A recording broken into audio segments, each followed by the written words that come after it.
So today I want to talk about the heart of who we are becoming as a nation. We live in a country founded on this bold promise of freedom, freedom from tyranny, freedom of speech, freedom of thought, of faith, of possibility.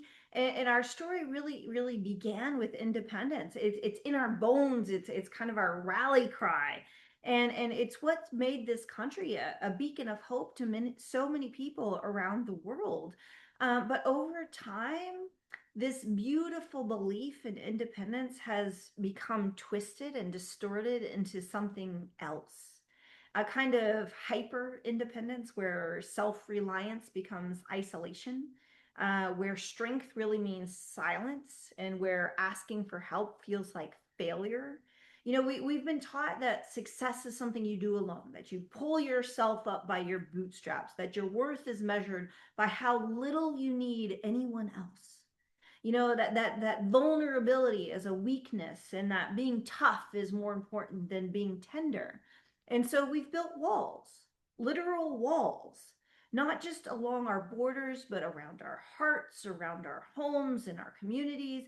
We've basically told our neighbors, you do me, you do you, I'll do me. And what we've lost is the deep knowing that we need each other.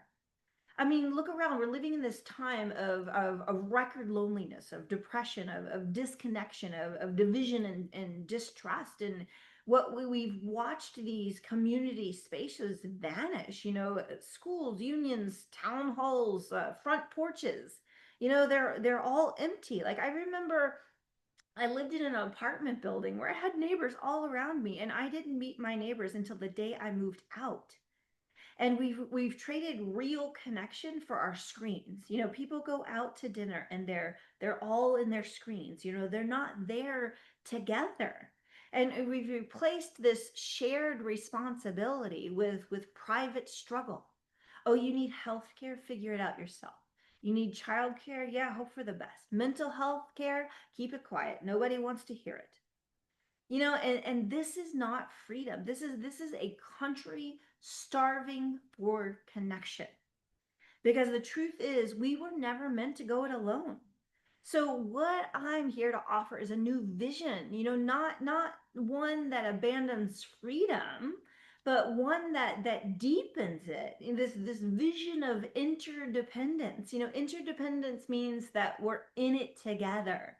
We pull each other up by our bootstraps. It means that we honor both the power of the individual, but also the beauty of the collective strength. It means that we take pride not just in what we've built for ourselves, but in how we show up for each other, how we show up for our elders, for our children, for our workers, for our neighbors. It means that we bring love back into our public life. Not soft, sentimental love, but this fierce, courageous love. Love that asks who's being left out, who's hurting, and what can we build together that truly serves us all. This is what I hope will be the next chapter of our American story. We move from this independence to interdependence, from this rugged, over romanticized individualism to this beloved community. It starts with listening, and it grows with empathy and the desire to understand, and it's really powered by love. Not the kind of love that ignores difference, but the kind that bridges it, the kind that says you matter, I matter, we belong to each other. Your pain is my pain, and we're going to figure it out together. So this campaign is our campaign. It's about more than just winning an election. It's about healing a nation. It's about reclaiming the heart of who we really are, who we were meant to be, who we can be. And it's time for real change. Not the change that is some slogan. It's time to move from fear to courage, from division to unity, from isolation to interconnection. And in this, America chooses love and united we stand.